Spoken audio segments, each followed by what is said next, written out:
and it didn't.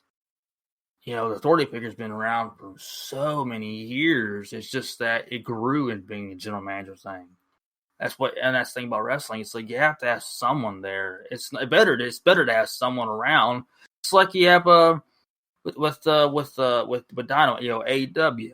Now, obviously Tony Khan's, he's been on camera during Dynamite once, and it's like I get the fact he don't want to be involved like a McMahon or so forth. I get the fact of that, but at least they acknowledge that, hey, Tony Khan's booking this. They acknowledge that fact for one. Number two, you also have Cody and so forth out there, even though they're not really making them look like authority figures. Some people may not like that, some people may like that. And of course, with Impact, Scott D'Amore, and you also have Don Callis. It just makes better sense when you have someone out there that's an authority figure that's there. You see what's going, obviously Adam Pearce is not the one actually booking it behind the scenes, obviously, but it's like it's needed that you have someone out there. Like, they had back in the old days, you had the WWE or WWF commissioner, you had, or you had the presidents, and, of course, the WCW had their people too, like J.J. Dillon, and the list goes on. You had, who else do you have before Eric Bischoff? No, before him. It was, Bill Watts.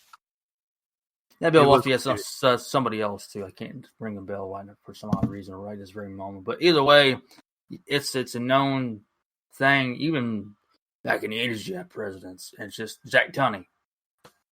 Back in the old days, the WWF, and it's to where, it's good to have that authority figure around somebody. So I'm glad they have Adam Pearce at least, but it'd be nice to have others that are also involved. Like you have Jamie Noble, he's a producer, he's an executive, and you also have that redheaded guy.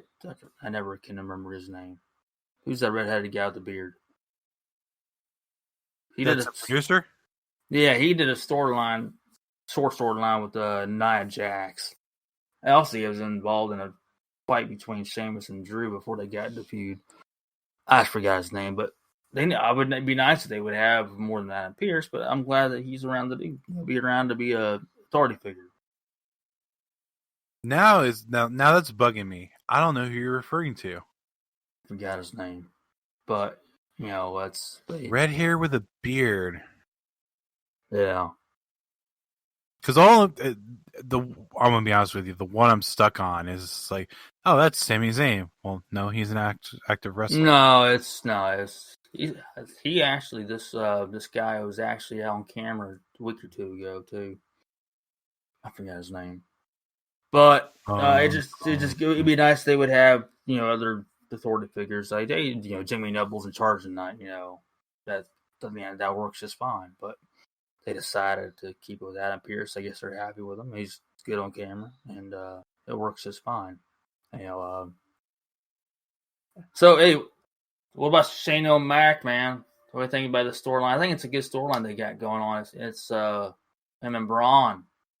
It's something different than we've seen Shane on. A little bit something different. Obviously, he still has that, as a heel, he has that, spoiled kid type of persona he had back in the day, a little bit of that, but he's also just being a bully now and a very going against a big guy too. But what do you think about Shane O'Mac and Braun, man? It's what's the word I'm looking for here? I don't necessarily like how they're booking it. And I think it's funny that we have Shane O'Mac involved in yet another WrestleMania here, and it's going to happen. Braun's going to throw him from the top of the cage. That's just going to happen. I'm not going to. I know who you're talking about. Pat Buck. Pat Buck was there. The guy. Yeah. There you go. Absolutely, there you go. I had to look at a couple things. I'm like, yeah, that's his name, Pat Buck. Yeah. I don't like the fact that they're booking it like Braun Strowman is supposed to be stupid. I never dug that. I can understand they're looking at this big guy who is, and they're booking it as a mindless big guy. That's Braun. I get it, but it goes against your anti-bullying. Obviously, their campaign or their what they go by Be the a star. anti-bullying of, huh? Be a Be a star. star. Yeah. But I think with obviously Braun's promo did last week or this past week, it really was it was a good one that really supported the storyline. I can't help but laugh at that and think of CM Punk's pipe bomb where he got the mic cut off because he goes, and it's Be a Star program. Vince McMahon is the biggest. Yeah. Oh yeah. This is kind of what's going on. Braun has to win that match. I mean, if he don't, it's just gonna make it look even worse. Honestly, it's just gonna look bad the whole way around. It's gonna look bad. If he loses, it's gonna be because of his own thing, and like I said, it's probably because he's gonna be chucking him from the top of the cage. I would hope not. Hopefully, he's smart enough to book it not that way. Because if we lose this, it's just gonna make it look bad for the company. I mean, it's just you had this bully win it. At the biggest show of the year. That's how I view it. It was like, why would you have that happen? The bully's got to get his ass kicked. I mean, and lost. He's got to lose that match. That's just the way it's just that's where it's WrestleMania. Shane McMahon's involved. He's going to jump off into something really, really high. We can do that later on. Do it later in the match or after the match. But so we were talking about earlier. We can you want to go this Wednesday Night War stuff? You want to keep on going through WrestleMania? There's one other thing I wanted to bring up in terms of WrestleMania. First and foremost, people posting these memes about Daniel Bryan. They're hilarious. Have you seen them? No. So you know how Daniel Bryan got involved in the WrestleMania match between Roman Reigns and Edge? Okay. Yeah. Okay. So now people have been photoshopping Daniel Bryan and famous one-on-one matches and putting him in the third one. They had Batman versus Superman with Daniel Bryan standing in the corner. It's a Batman versus Superman versus Daniel Bryan. It had Godzilla versus King Kong versus Daniel Bryan. It had the Bella Twins Hall of Fame induction where it said the Bella Twins and Daniel Bryan WWE Hall of Fame. There's been a lot of these, and some of them are really, really funny. There was it's a David and Goliath versus Daniel Bryan. Things like that. It was just one of these things where they keep photoshopping him. Those are hilarious. But did you see what Edge said on his promo last Friday? No, I did not. I didn't get to tape SmackDown last week. So, I'm not going to say what you think I'm going to say, but they made Edge heel. Well, he was heel already. Right. But he basically said the concerto thing, and then he goes, I don't know who you think I am. I am the rated R effing superstar. And things like that. So they made him heel. Well, heel heat. I mean, he turned heel coming off of Fastlane. Right. He became desperate for the title again. Which that's why I thought he would actually been positioned against Drew. I know why Daniel Bryan's in the match. They're just putting him in there to take the pin. They just don't want Edge to take the pin. They don't want Roman to take the pin. I guess Edge is looking older in McMahon's eyes. Oh, he's not looking good for WrestleMania. I didn't think that they would pull that string on it, but I think Daniel Bryan's going to take the pin. They need someone to take the pin and not lose their momentum. I'm not totally buying that totally. I mean, I understand what you're saying, but I'm not totally buying totally on that one, honestly. I'm still trying. Good. I also think it's signifying that Edge is going to win. It would surprise me he wins. I mean, I'm kind of. I don't think Reigns is going to walk out champion.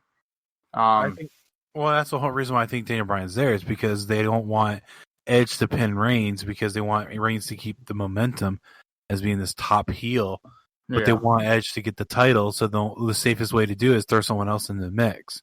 Oh yeah, I get what you're saying. I'm not disagreeing with that part. I just think that there's more than just that. But I understand what you're saying, though. It's just be kind of funny if Daniel Bryan does walk out champion.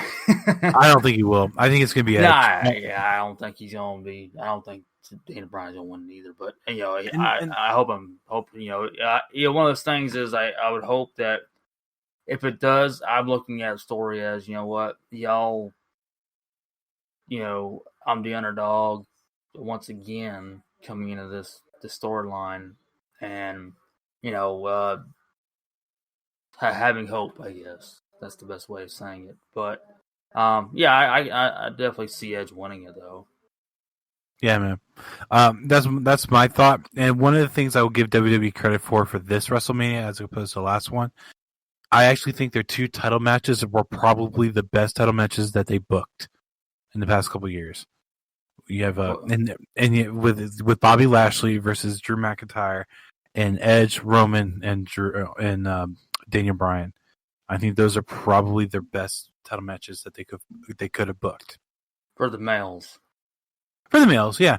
The female. Well, there have been better title matches for females in the past few years.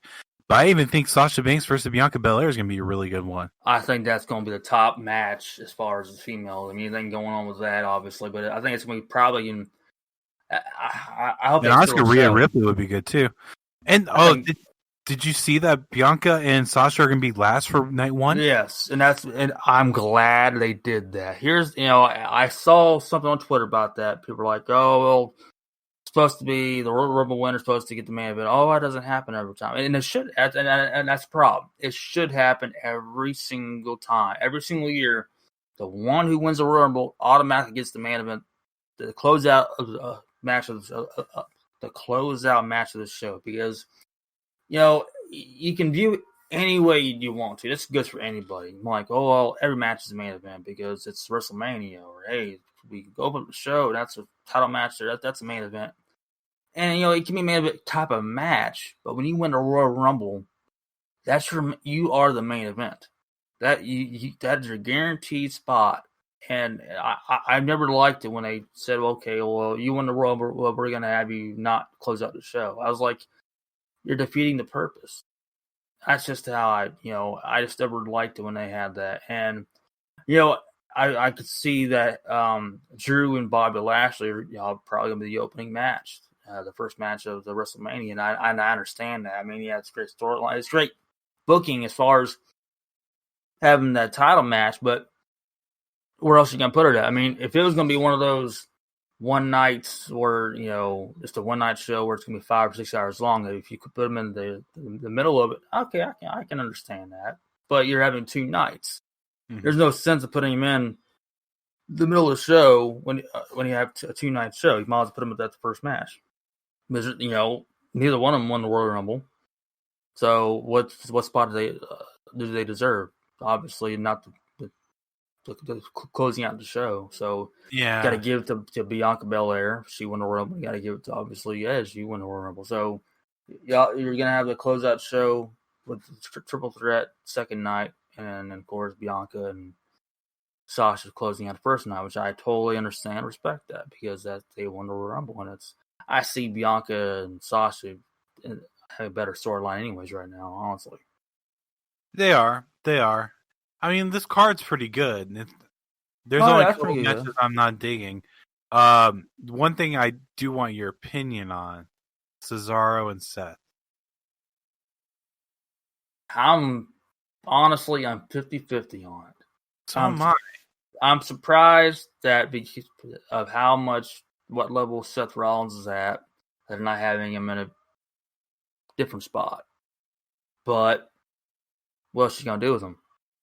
And number 2 is, I understand that if you're going to have this match, you can't have Seth Rollins win it. If you're going to just have Seth Rollins go out there and they put a good match on, but he's going to walk out the victory, I'm like, then why did you even have it? Just, why'd you really have the match for? I just don't see the point in him walking out the victory. I just don't see the point. And it's like, it's just another match. And it's just like you put one of your top stars. I mean, Cesaro should be one of the top stars. I'm not, definitely so. But that's why I think it's good to have him in a good situation of having a face one of the top stars.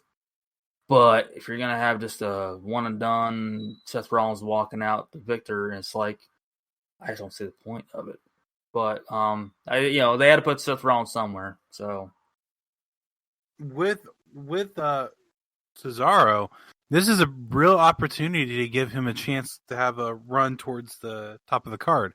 Absolutely. By far, that's And why I think that's why they have it. One of the reasons why they have this match for, honestly.